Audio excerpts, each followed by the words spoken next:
Live from the slightly twisted deck bar, it's the Poojie Podcast with Justin Lemie. The Poojie Podcast is proudly sponsored by Cimarron Golf Club, located in Jacksonville, Florida, off County Road 210, just west of St. John's Parkway. What's up, everyone? It is Monday, June 22nd, and it is lunchtime, so time for a sports update. We do have a fantastic interview coming up for you later on in the show, so be sure to stick around for that, as well as PoojieParlay following the interview. But something that I've always enjoyed about sports is obviously the history of sports, and being that this podcast often centers around things in sports, I thought it'd be pretty cool to take a look back at some events in sports history on specific dates. So this date in sports history, back in 1982, Pete Rose moves into second place in the all-time hits list with 3,772 hits. Also in the world of hockey in 2016 on this date, the NHL owners unanimously approved the expansion team in Las Vegas, which we all now know as the Las Vegas Golden Knights. And then something that hits close to home for me, being a golf fan, back in 2009, up at Bethpage Black, Lucas Glover wins the U.S. Open at Bethpage Black, and that was his only major victory, but he did beat out Phil Mickelson in that, which was a pretty big victory, obviously, for Lucas Glover anytime you can win a tournament like that. So I do want to expand on that a little bit more, which leads us into our Let's Talk About It section. So I do want to get into some golf. So let's talk about it. Lucas Glover wins his only major on the PGA Tour, which I've always found that a beauty in golf, right? You have these guys kind of pop up out of nowhere. They win maybe one major and a few tournaments in their career, but they've solidified themselves, right, in the record books. You know, it's not every day that someone average gets to win a major, and I don't think golf is really the type of sport where you can be average to go out there and win a major. Obviously, you have to have some sort of consistency and some sort of skill, but for Lucas Glover, not winning another major, but to have his U.S. Open championship, that's got to be special for him. Golf is something that anyone can try and pick up and play, but I do think it does take some sort of skill. Oh, we do have Jacob. We do have a walk-by question here. We have Jacob here at the ballpark taking his lunchtime lap. But Jacob, we are talking golf here, so I do want to get your opinion on this. Not sure. Actually, I know you're not a big golfer. I know you've spent some time at Topgolf. In your opinion, I guess, is golf more of a hobby or is golf more of a sport to you? I definitely think it can be both. I think if you're just playing it for fun or for leisure on the weekends, it is a hobby to you. But if the argument is if it's a sport or not, I definitely think it is. You know, if you're competing at a high level and it's a skillful activity that you're physically, you know, playing, and you got to practice and work at it to compete. If that's what you're doing, then it's definitely a sport. You know, to some people that are just hanging out, it's a hobby. But I don't think you can argue that it's not a sport. Yeah, and I think some of those unorthodox sports like golf, even for you, bowling, darts, I think some of those sports that are considered sports maybe don't get the type of rap that they should when it comes to how competitive they are and how much skill it takes. So I do appreciate that feedback from you. Nice walk-by question here with Jacob, so we'll see him later on in the office. But Lucas Glover, like I mentioned, with the Bethpage Black victory, pretty impressive. And we did have some golf this past weekend, which was nice because Father's Day weekend is pretty much built around the U.S. Open. And while the U.S. Open wasn't going on this past weekend, which we all missed, we did get a little bit of golf. So it was still enjoyable. The RBC Heritage at Harbortown, which we'll get into in the PoojieParlay segment of the show, of course, kind of going over some of the picks that we had and what the results were. But I do think it was great to have some Father's Day golf, as that is a staple of the holiday. So plus, golf is a 4-day event, right? So it's always nice to have something to watch throughout the end of the week into the weekend. So that is all for Let's Talk About It. But I do want to take you into this interview presented by String Sports Brewery up in North Jacksonville on Main Street. If you ever get the chance to go up there to Strings, definitely do so. Great food, great atmosphere, and great family quality entertainment there. So go check it out if you get the chance, just north of downtown. But for right now, enjoy the interview and be sure to stick around for PoojieParlay following the interview. Thanks. Want to welcome on our next guest to the Poojie Podcast. Excited to have him here. He works within corporate partnerships for IMSA. So without further ado, welcome Max Rosier. Thanks for being here, man. Yeah, thanks for having me, Justin. Happy to be here.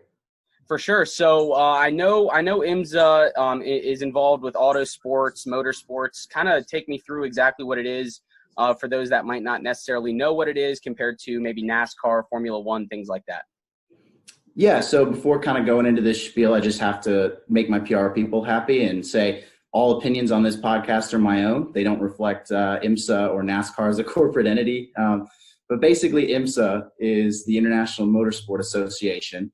We do sports car racing, and we're technically owned by NASCAR, but operate a little bit separately. So we do endurance races, we do sprint races. Some of the more popular ones, the Rolex 24, 12 hours of Sebring, and the 6 hours of Watkins Glen. You see multiple manufacturers out there, Porsche, Lamborghini, Cadillac, compared to with NASCAR, you only have those three. So definitely a different kind of racing, but, very similar in terms of what you'd see on TV with NASCAR. Yeah, I do think it is kind of an interesting viewing experience. You definitely see some of those higher luxury brand type cars in those types of races. What are some of the cool experiences that you've had? I know you mentioned some of those races, but some of the cool experiences maybe at a race, maybe interactions that you've had with drivers in your time being there. Yeah, so with my job, I travel to all 12 of our races. So I've been with IMSA for a year now. So we have done last year's all 12 races along with the beginning race this year, the Rolex 24. It's been just incredible traveling the country, seeing some of these tracks that, really you can only see on TV or race in video games. And just getting to know the drivers. They're not as well known as some of the NASCAR superstars. So, just hanging out with them, making sure they have everything they need. And just working with all the various partners and stakeholders, we get to touch a lot of spaces in our industry. And I've been lucky enough to work with a lot of great people and, attend a lot of races that I think I would have paid for to go to anyways, but I'm getting paid to go to them. So pretty cool stuff. That's always got to be exciting, being able to go to those and actually get paid to do it as a job. I'm sure that was definitely a dream of yours growing up. I know you kind of grew up a motorsports fan, so that's really exciting. And I guess as far as the races go, are a lot of them on these NASCAR tracks or are they on road courses? What's technically the setup of these races for these types of cars? Yeah, so we're all road courses. We do two on NASCAR tracks, so one on Daytona's road course, one on Watkins Glen. And then we have two on street courses. So we actually shut down the streets of Long Beach for a race, and then we race on Detroit Belle Isle for a race. So unfortunately, both of those have been canceled for this year due to the COVID. But those are some really cool events. You get everybody kind of from downtown just wandering up and, 40 plus sports cars running around. Definitely pretty cool. But other than that, they're just these, older historic road courses. Definitely some more famous ones. And some of our guys go over and race in France at the 24 Hours of Le Mans. So, some pretty cool historic places that, have been kind of written about in history books. Now, what is it about these 24-hour, 12-hour races that kind of gets people interested? I know that's a very long time to be racing. Where did those, I guess, if you have a history on those, where did those maybe originate, or why did these long endurance races become so popular within motorsports? Yeah, honestly, our PR guys will kill me for saying this. I don't know the history behind endurance racing officially, but I think the ultimate draw to it is just, it's a pure test of will, along with kind of the car's, leeway of what it's going to give you. You're running these cars full throttle for 24 hours straight. We do have multiple drivers. So a lot of, like for the Rolex 24, you'll have 4 drivers per car. And, that's just another added element. They come in to get tires and fuel, and they're also switching out drivers. So you'll have guys that run 8 total hours split up over that 24 hours. But I think it's just an ultimate testament to what these cars can do now. Back in the day, you would maybe have 10 cars finish. I believe at the Rolex 24 this year, we had all but 2 finish. So it's just, the will to get better. It really puts a lot of strain on these manufacturers to put better and better cars out there. And, anything can go wrong at any time. But when they're racing through the night at 4 a.m. under the lights and, all you see is brake rotors glowing, it's pretty awesome. That's got to be a great experience. And I know you mentioned Daytona and now the 24-hour of Le Mans. So you being a racing guy, just kind of want to go through some of the most historic races that we've had in the past. Just kind of your perspective on them, see your thoughts. So I guess we'll start with Tortoise and the Hare. What are your thoughts on that race? Yeah, honestly, that's kind of the first endurance race, I would think. If you look back at it, Tortoise was, he knew how to take it. He knew you had to take it slow, avoid any wrecks. the hair just went full throttle. And I think that's kind of a testament to life itself. You can't go through not expecting any consequences. And ultimately, when the tortoise pulls it out at the end, it's a good, heartwarming story for those who kind of follow the path, but at the same time, understand their lifestyle and surroundings around them. And our next race, let's go through the Great Snail Race in Bikini Bottom. Kind of take me through that a little bit, what you saw there from those three competitors, Gary, Snelly, and Rocky. Oh, well, a classic. I mean, obviously, Snelly came in the overall favorite just with the pedigree. But when you look down to it, Rocky at the same time of being a rock, you can't underestimate anybody at that point. So I think it's just a testament to Rocky's training, his perseverance to get through. And, at the end of the day, Gary the Snail, my personal pick for the race, he ended up just not wanting to participate because he was pushed too hard. And that's a lesson I think we can teach some of these coaches and dads of young kids is don't push your kids too hard, you'll burn them out. So, at the end of the day, if I recall, Snelly and Gary found love. So that was a good, happy ending for everybody. And of course, Rocky, one of the greatest champions of our lifetime. Yeah, he was definitely the undersnail going into that. So it was great to kind of have Rocky come out on top. And I think if I remember correctly, Squidward ended up getting the trophy, Squidward Tortellini. So that was pretty exciting ending there. And I guess our last race, the human race, take me through that. Wow, the human race. I take back what I said earlier as far as the oldest endurance race. I think the human race we're all still going, right? Lots of ups and downs, but, it's at the end of the day, we're all still around. There's multiple entries, just like in our series. You have multiple entries of different types of, manufacturers, Germany, Japan, America. So, at the end of the day, if America comes out on top, which I'm unbiased and will say that they will, I think we'll keep heading that direction. And, together, though, as the human race, we will fight this coronavirus that's taking away our sports. And I know you mentioned on Twitter the coronavirus apparently only attacks at night, mentioning the curfew. What are your thoughts behind that? Is it something that we need to be wary of 24 hours like these endurance races? Is it just something that kind of comes at night? Well, I'm not a government official or, any sort of scientist, but it is weird to me that we're under these curfews solely for the fact, it does the coronavirus attack at night. I know they were kind of implemented before we knew more. I just kind of want answers. I know Orlando's been under curfew for the last month or so. Volusia County, where I live, has been under curfew for the last 2 weeks. So, I just need to understand. I noticed at grocery stores now you're only allowed to go down aisles a certain way. Does the coronavirus attack if I go down an aisle the wrong way? So, we're getting a lot more questions than answers at this point, and I need answers. Yeah, I think we all do, and we all need sports for sure. And I think, I remember kind of watching you play some football as well, and we're obviously all missing football, but you were one of the most fierce competitors on the football field, a rocket arm in the pocket as a quarterback. I want to get a clip in here real quick of a play that you had back, I think, maybe 2 or 3 years ago. And I just kind of want you to take me through that after if we're able to get this edited in here. Let me take a look and see if we can do that.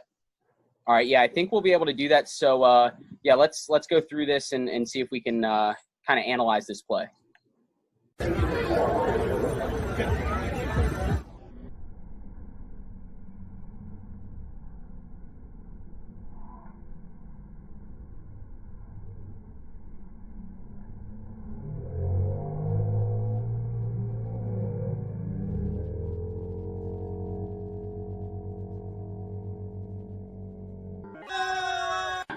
Yeah, so I definitely consider this a highlight of my UCF and sports career. So if we want to just break it down play by play, so I believe it was your mom who brought donuts to the tailgate. Always a lovely gesture by your mom. Love when she brings us some snacks, and definitely towards the end. So I think we had a few extra sodas in us. And, Scott is always kind of my main wide receiver when it comes to these plays. The kid's freakishly athletic, even though he doesn't look it. I just kind of leaned back and we had a half donut for, consistency's sake. We were hoping for the hook motion.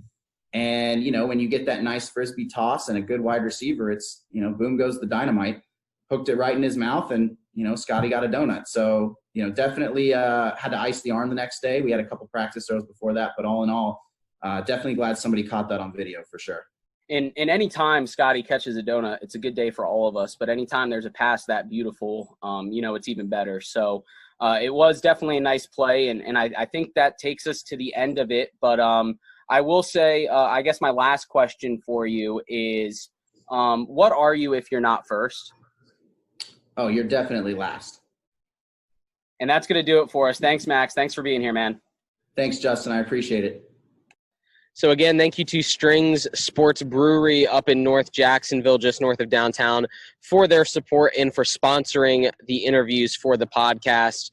Felt it was kind of appropriate bringing you Max's interview considering his work within motorsports, and hope you guys enjoyed learning a little bit about what those endurance races entail, right? So pretty exciting stuff. And we do have a race today, so I felt it was pretty fitting at Talladega, the Geico 500 coming up here at 3 o'clock, so just in a little bit. But first, I do want to talk a little bit about golf with PoojieParlay, presented by Shores Pub Mandarin. Anyone that follows the Instagram page gets these picks for the sports betting world. So our picks did pretty well. I mean, we had Webb Simpson to win, so had a nice payout there, of course. And I also had to put a little money on him to finish top 10. So I got a really nice payout there as well as JT Poston finished with a nice top 20 for us as well, and Ian Poulter. So just some nice golf finishes there at the RBC. Daniel Berger as well, winner from last week at Colonial. He finished tied for third, actually, 20 under, with Webb Simpson winning with a score of 22 under. Coming in second was Abraham Answer at 21 under. And then with NASCAR, like I mentioned, we do have Talladega today. I did bring you my NASCAR picks yesterday. Yesterday's race got postponed until today, but I do still obviously stick with the same guys I like, Keselowski and Logano. Some long shots I like to maybe get a better value. Eric Almirola I like, Alex Bowman I like. If you're looking for maybe a top 10, you're looking at maybe a Ryan Newman or a Jimmy Johnson, some of those more veteran racers that seem to get the benefit of the doubt on these long tracks, have a little bit more experience. So also last night was the ESPYs. So the ESPYs seem to obviously focus a little bit more on the community service, humanitarian side of things, which was kind of cool to see them do with Kevin Love taking home the Arthur Ashe Award. So that was cool to see from the ESPYs. And we do have another week of sports coming up. And again, I'm trying to nail down these soccer picks. That way I'm more comfortable bringing them to you with PoojieParlay picks presented by Shores Pub Mandarin. So again, thank you to Shores Pub for their support with the podcast as well, and as always. But more sports coming up this week. We're looking forward to some more golf towards the end of the week, and then obviously finishing up the NASCAR race today, and NASCAR next week as well. So for now, enjoy the rest of your Monday and hope everyone has a great week. If you're not with us on Instagram and you don't get to see some of that more exclusive content, and you do only watch the interviews on YouTube, or maybe just listen on Spotify or iHeartRadio or Apple Podcasts, I will see you Thursday, or you'll hear me on Friday. Thanks again. Be sure to follow our show on Spotify, Apple Podcasts, Google Podcasts, and other podcast streaming services, as well as subscribe to our YouTube channel to check out unique video elements for each interview.